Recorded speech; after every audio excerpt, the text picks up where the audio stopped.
Ignition sequence start. 6, 5, 4, 3, 2, 1, 0.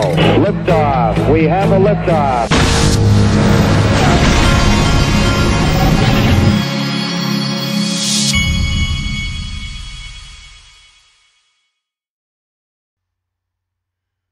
Hey everybody, this is the Digital Asset Investor, and I woke up at 3 o'clock this morning because when I went to bed last night, my refrigerator stopped freezing. It was, my wife and I had just gotten some groceries just in case we had to be at home for a while.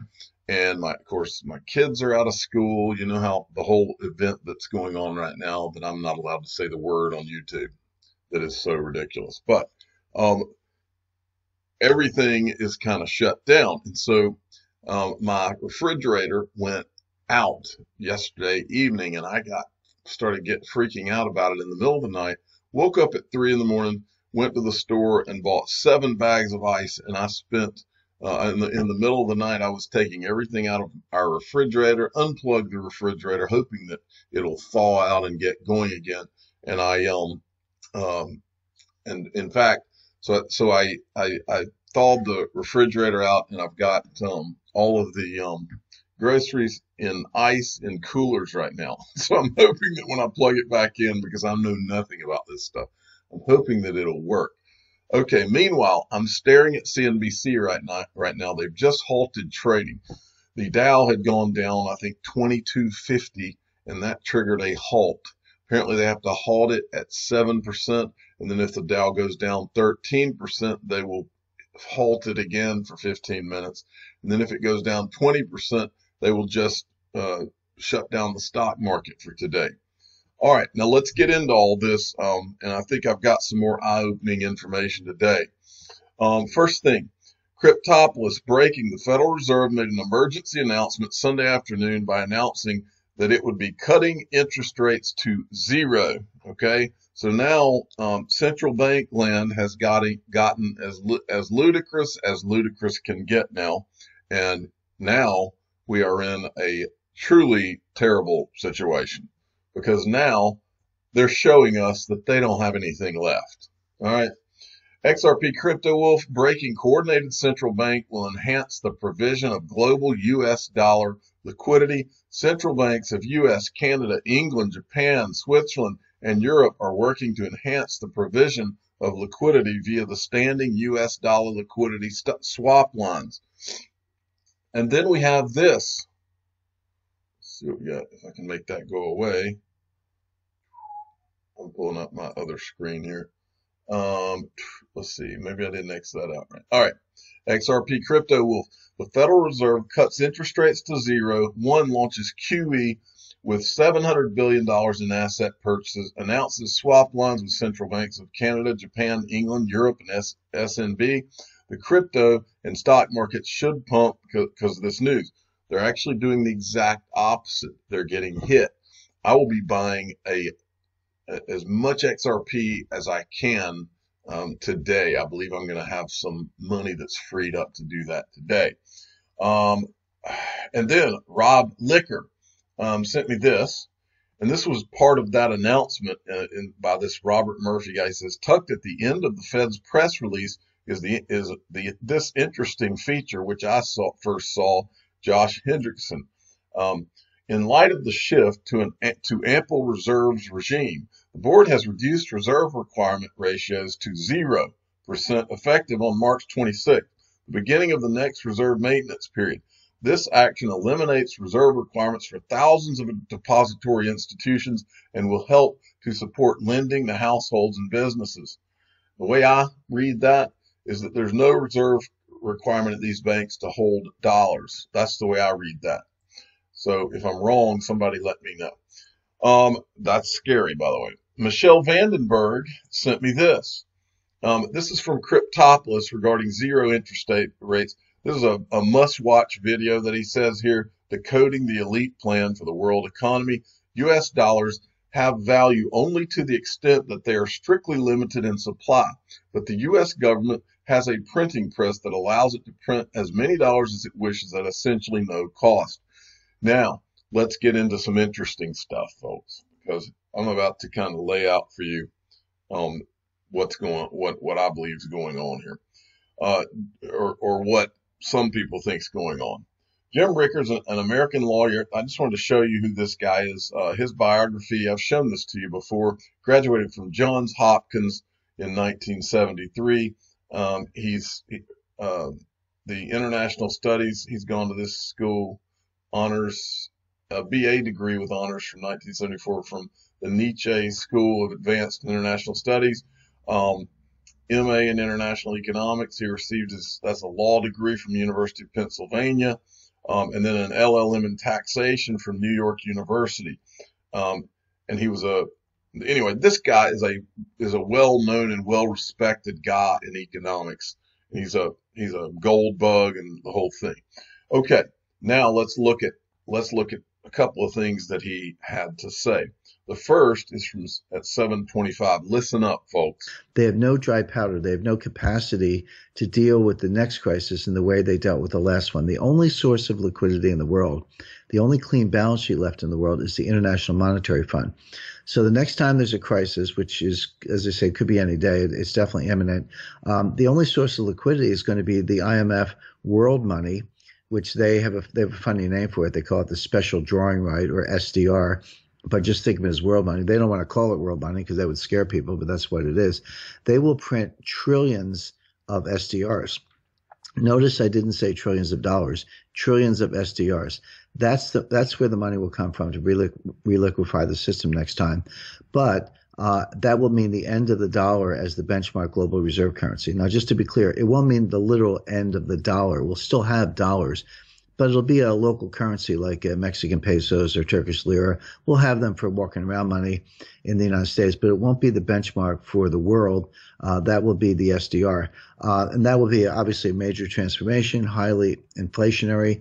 But one other problem, that process will take us several months. So this crisis will hit. No one will see it coming because I see it coming, but the central bankers and the academics and the policymakers don't see it coming because they're using the wrong models and misapprehend the statistical properties of risk. So they won't see it coming. It'll hit. There'll be a panic. It will take the IMF at least a few months, if not longer, to issue these SDRs. They can't do it on demand. So during that several-month period, since they're not going to have the money to give you your money back, they're going to lock down the system. They're going to money market funds will suspend redemptions. Banks will be closed. ATMs will be reprogrammed, maybe to give you, say, $300 a day for gas and groceries. Stock exchanges will be closed. Of course, all this will be said to be temporary, but maybe it will be temporary in the sense of 3 or 4 months. But 3 or 4 months is a long time not to be able to get your money, not be able to get more money than you need just to put gas in your car and buy food for your family that day. And this is all described in the book. And again, just to be clear, I don't make it up. I don't make claims like this without backing it up. All the statutes, all the legislation, all the executive orders are all in place. Very few Americans know that today, right now, as we speak, Jeff, the United States is operating under a state of emergency. It was declared by President Bush after 9/11 in September 2001, but it has to be renewed annually by the president. Well, President Bush and President Obama have renewed that state of emergency every year for the last 16 years. We're in a state of emergency today, which means we are one phone call away from martial law. Again, these things are not well understood, but they're all true. Okay. And then I wanted you to listen to this part right here. Money will be in my bank account tomorrow morning. What's the problem? Well, that's not money. That's a share in a mutual fund. Money market funds are set up like mutual funds. They're called money market funds, but it's not money. It's a unit. Well, for the first time, those funds are allowed to suspend redemptions, which means they don't have to give you your money back. This is very recent, by the way, this final rule. It's been kicking around the SEC for a couple of years, but the final rule was just enacted, and it is the law today. But this was not true in 2008. In 2008, they had to give you your money. And that was the problem. Everyone was calling up saying, give me my money back. And these funds are melting down. And the people that they invested in were melting down because they couldn't roll over their loans, et cetera. So people are going to call their money market funds in the next panic and find that they can't get their money. They're going to call their banks and find that their bank accounts have been frozen. This is all part of the bail-in plan. But the point I make, Jeff, It's all there, meaning the papers are there, the studies are there, the decisions have been made, the laws are in place. They're just waiting for the panic, and all this stuff's going to get locked down. So my advice to savers is get some of your money out of the digital system. Before you can slaughter cattle, you have to herd them into a pen. And savers are being herded into a digital bank pen so they can be slaughtered by negative interest rates, confiscation, freezes, hacking, and a lot of other ways to steal your money. So it's good to have something like physical gold for some portion of your portfolio because it's non-digital and it's outside the system. Well, Okay. And then I want you to hear this. This is also Jim Rickards. World taxation and one world money. All of their actions are geared toward moving that agenda forward. Now, are you able to share the identities of these elites with our viewers? We've identified more than 100. He's about to show you, for those of you that have been listening to my channel for a while, he's about to show you what he says are some of the elites in the global governance and basically what he's saying is that these are the people that want to have a one world currency. Listen to this. See if you recognize any of these names for people we've talked about the last 2 years. And one of them, I saw it swell. 189 individuals who are in many cases hiding in plain sight. Regardless, they all share the same vision. One world order, one world taxation, and one world money. A short list would include Christine Lagarde, Managing Director of the International Monetary Fund, IMF. Mark Carney, Governor of the Bank of England. Raghuram Rajan, Vice Chairman of the Bank for International Settlements. Haruhiko Kuroda, Governor of the Bank of Japan. William C. Dudley, President of the Federal Reserve Bank of New York. Agustin Carstens, Governor of the Bank of Mexico. Janet Yellen, Chairman of the Board of the Federal Reserve System. Mario Draghi, President of the European Central Bank. Zhu Min, former Deputy Managing Director of the IMF. Zhou Zhiuquan, Governor of the People's Bank of China. Robert E. Rubin, Chairman of the Council on Foreign Relations. This A-list of central bankers and other elites is just the tip of the iceberg. Of course, not one of these elites will tell you outright what's going on, but I've seen and heard enough to connect the dots for myself. Not long ago, for example, I met with one of their senior operatives. He's a leading economist who served as the chairman of the Federal Reserve during the last crisis. He's considered one of the most influential minds in banking today. We met privately during a conclave in Seoul, South Korea. Of course, I'm talking about Ben Bernanke. I came away from my meeting with him stunned and convinced that ICE 9 was real. Not long before that, I set up a one-on-one meeting with another member of the network. His name is Zhu Min, the former deputy governor of China's central bank. Until recently, he served as deputy managing director of the International Monetary Fund. Zhu is a brilliant guy, like Bernanke, and he's pleasant and well-meaning. There's no doubt in my mind that he's also a member of the elite network preparing to impose ICE 9 on millions of Americans. But I wasn't done with my research. I have since met with dozens of senior officials, intelligence analysts, and former Wall Street colleagues. My quest led to a final meeting, a face-to-face summit with the head of Bilderberg. We met at Rockefeller Center in Manhattan, and he was very eager to get my take on the euro as a currency. I was happy to provide it, of course, in exchange for some valuable intelligence. As I say in my new book, he did not have horns. In fact, he gave me a nice gift when we parted ways, a blue Swedish vase. I keep it in my writing studio at my home in Connecticut. But my point is, I came away from all three meetings convinced of one thing. When the next crisis hits, the elites are planning to freeze the financial system, and they'll replace it with a new system, one not based on the U.S. dollar. When that happens, we'll wake up to a very strange and disturbing new reality. And for our viewers that are watching today, what might their reality look like that morning? How does this manifest? First, they'll have gone to bed knowing that a massive financial crisis was underway. But when they wake up, they'll find it has worsened and the contagion has spread worldwide. When they go to withdraw money, their ATM will say, closed temporarily. When they go to sell stocks, their account will say, transaction not available. When they go to their local business, that business will only accept cash if it's open. As citizens realize they're being barred from their money, riots will erupt. It's going to get really bad really quickly. How would such a freeze actually work? And wouldn't that be highly illegal? Well, it wouldn't be illegal technically because they've been quietly laying the groundwork for years. They've rigged the financial laws, changed the rules of the game to allow this to happen. The stage is set. They have the levers in place. The lights are positioned. Now someone just needs to flick a switch and they'll impose ICE 9 rapidly. And again, all of this will be legal because they've rigged the system in their favor. Here in the U.S., for example, Congress pushed through something called the International Emergency Economic Powers Act, or IEPA.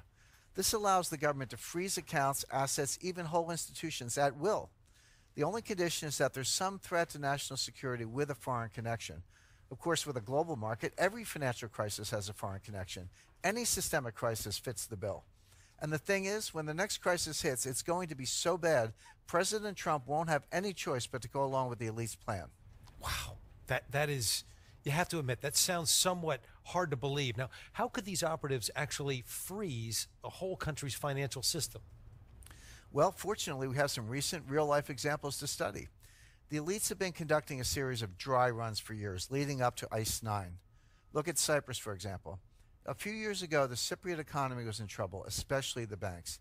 The IMF stepped in and loaned Cyprus $10 billion, but the loan came with strings. Now pay attention, because this is precisely what they're going to do. But imagine it on a global scale. So in exchange for the capital injection, the IMF demanded control over the Cypriot banking system. More specifically, the IMF froze the entire system, literally every bank in the country. And they did that to ensure the IMF's demands were met, including strict capital controls. So how did all this impact regular citizens? Their local ATMs went dark. Even the bank branches closed, permanently in some cases. Citizens could not withdraw cash. They couldn't even transfer funds from one account to the other. What came next? Wealth extraction on a grand scale. The IMF basically stole 6 to 10% of all the cash in the Cypriot bank accounts. How did the elites justify this? They called it a levy, the price regular citizens had to pay for their government's missteps. Keep in mind, these asset confiscations were done at the balance sheet level with the institutions themselves. They never... It's a true story. Those were called, they were the first trial run of bail-ins. Now, I want to show you this. This is from Jim Rickard's book. Okay, his book's called, one of his books is called The Road to Ruin, The Global Elite's Secret Plan for the Next Financial Crisis. And listen to this. One interesting property of the SDR is that it solves Triffin's dilemma. This economic conundrum was posed by Belgian economist Robert Triffin in testimony to U.S. Congress in 1960. Triffin observed that the issuer of a global reserve currency had to run persistent deficits to supply the world with sufficient reserves for normal trade. Yet a nation that runs deficits long enough goes broke. In this context, going broke means trading partners lose confidence in the stable value of the reserve currency and reject it in favor of alternatives. SDRs solve this problem because the issuer, the IMF, it is not a country and does not run deficits. There is no confidence boundary on the amount of SDRs issued. The IMF has no trading partners to reject its money. The IMF encompasses all trading partners. SDRs are not issued in the conduct of normal monetary policy. They are not issued to bail out individual firms or even countries. SDRs exist primarily to provide liquidity from thin air when there is a liquidity crisis or lost confidence in other money forms. The SDRs are a world money fire brigade to douse financial infernos. SDRs are the perfect complement to ICE 9. In the coming collapse, the financial system will first be frozen because central banks are unable to reliquify the system as in the past. The G20 will convene an emergency meeting as happened in November 2008 and direct the IMF to reliquify the system with SDRs. If successful, banks and brokers will gradually reopen. Customers will be allowed to access cash. Transactions in cash and securities will still be dominated in dollars, euros, and yen. Behind this curtain of success, the world will be a different place. The SDR, not the dollar, will be the reference point for numeraire for world trade and finance. Dollars will serve as a local currency, not unlike Mexican pesos. All local currency values will be measured in SDRs controlled by the G20. Direction will come collectively from China, the United States, Germany, Russia, and a few other members. This will be a seamless transition that few will understand. Sooner than later, a robust SDR bond market will emerge to absorb global reserves. Okay, and then there is this is from Shahid, XRP Endgame, and I'm not going to play this video, but this is what he said about it. From this speaker, I deduce that XRP will have a price set as the global SDR, as it cannot be inflationary, perhaps $8,000. Also, as the SDR, it will be backed by gold. And then there's this. For those of you that wonder if Jim Rickards knows about XRP. Are working with regulators and are working with banks. I agree. Ripple would be an example. Ripple would XRP. be an example, right. Now, this is and I can imagine in the next 5 years, instead of us doing sterling against the dollar or sterling against yen and doing these kinds of transactions, we'll do sterling versus. By the way, that's Jim Rickards right there. Versus Ripple.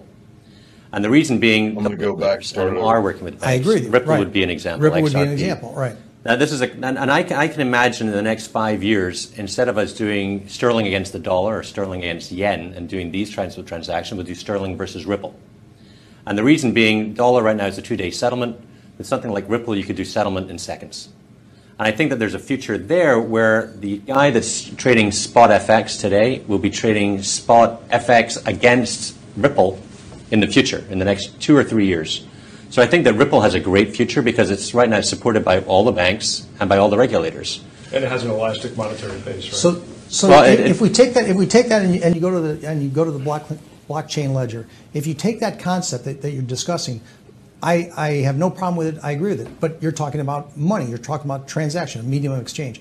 There has to be something behind it, and that's where I'm going to pull this conversation back to gold. There has to be some sort of reserve asset. The problem with fiat currencies right now is that they can print as much as they want, digitally or whatever.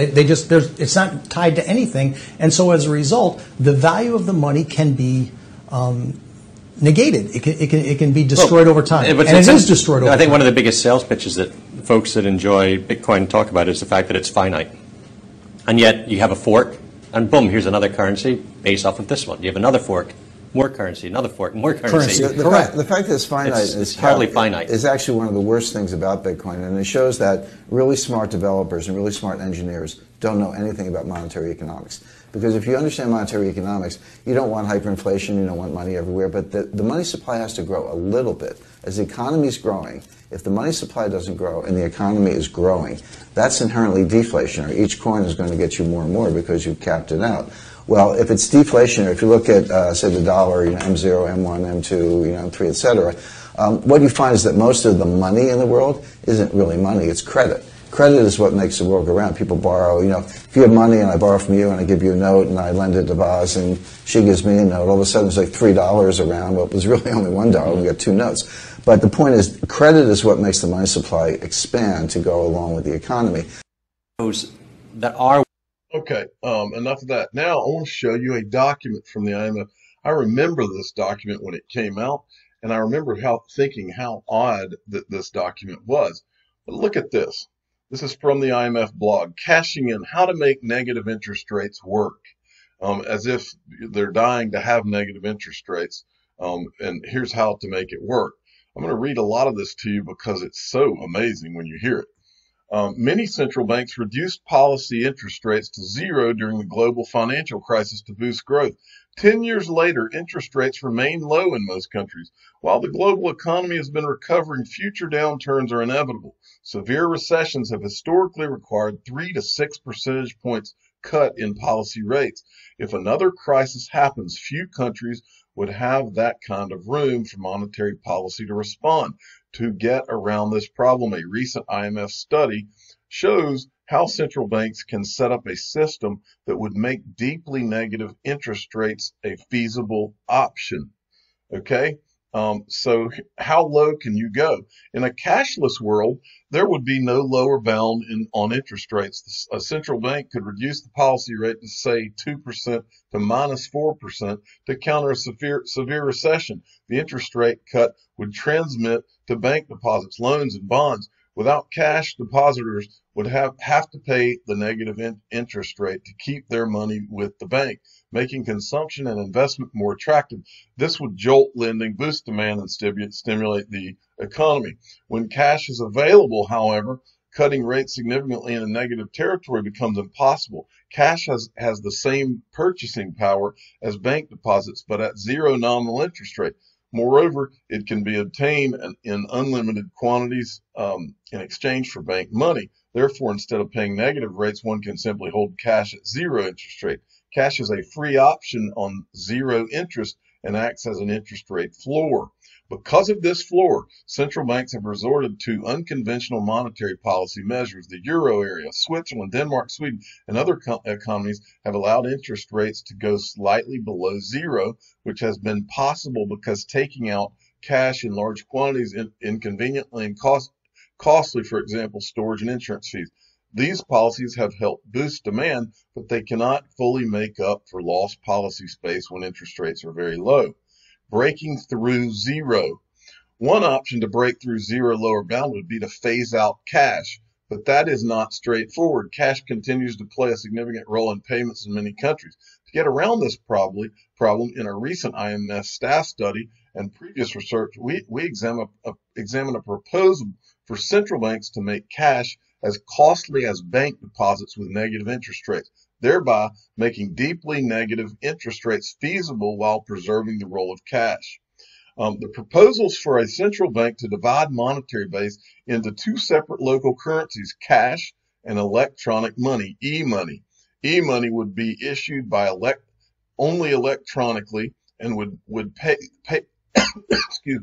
pay the policy rate of interest, and cash would have an exchange rate, the conversion rate against e-money. So the point here, folks, is that they want everybody to be in e-money so that they're able to impose negative interest rates when they get to that place, which they're there. Okay, now from American Aristocrat sent me this from Charles Lee, the trend that matters. I've shown you this before. I wanted to show you again. For some reason, the people at the very top, it's one of two things going on here. The people at the top are either accumulating a lot more XRP or that they're sending their money onto exchanges, is what Vitze Vind had said. All right, but I believe it's because the smartest people are accumulating, is what I believe. Okay, and then there's this from Thinking Crypto. So many still don't understand what Ripple is building with XRP. They have been working with regulators and governments since the beginning. Ripple is working with IMF, BIS, central banks, and more. Cue the scam coin, banker coin stuck at 20 cents so long, going to zero comments. And this is one of the best videos where it shows you what Ripple did from the very beginning. You kind of take that for granted. That's the way Airbnb got started and Uber. They weren't in, at that time, regulated industries. But generally things in financial services, you got to be regulated. So when I came to Ripple, that was a new blockchain. That was the second thing after Bitcoin. The first month we went to Treasury to explain what we were doing. So we didn't operate under the illusion that we would never be regulated and we would never have to ask permission. So it's finding that balance between doing something that's really innovative, but if you want to go mainstream and you're successful, you're going to run up against rules and regulations, guys with guns and badges. Okay, so they went to the Treasury right off the bat, and I believe they've been working with the government ever since. Okay, finally, I want to let you all know there's they're running a deal at Ledger. In the description of all of my videos, you can find a link that will take you to this. They're running this promotion right now. 2,048 chances to get a discount till the end of the month. Each word from this list is a promo code, which means you have 2,048 possibilities of getting a 20 to 25% discount. Each word can be used only once. So you can go and you can play this little game to get you a discount on a Ledger Nano S, or I guess it's on all of their products. I'm the digital asset investor. I'm not an investment advisor. This is for entertainment purposes only. Please subscribe, hit the like button, tell your friends and family Ledger Nano S is having a sale, and it's in the description of every video I do. Thank you.